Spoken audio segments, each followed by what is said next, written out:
தென்னாடுடைய சிவனே போற்றி, எந்நாட்டவர்க்கும் இறைவா போற்றி. அருள்மிகு பர்வதவர்தினி தாயார் உடனுரை மக்கட்பேறு மஞ்சுநாத ஈஸ்வர பெருமான் திருவாலயத்தினுடைய பிரதோஷ பூஜையினுடைய அற்புதமான காட்சிகளை கண்டு கொண்டிருக்கின்றீர்கள்.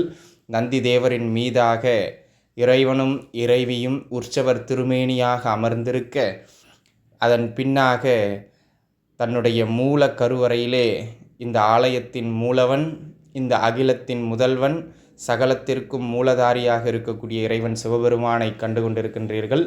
இந்த பிரதோஷ பூஜை தேவாதி தேவர்கள் என்று சொல்லக்கூடிய 33 தேவர்களையும் மரண பயத்திலிருந்து விஷம் தாக்காமல் ஆலகால விஷத்திடமிருந்து காத்தருளிய இறைவன் இந்த நாளில் அனைவருக்கும் அருள் புரிந்து அனைவரின் இன்மைகளையும் போக்கி நன்மைகளை அவர்களுக்கு அருளட்டும். சிவாய நம.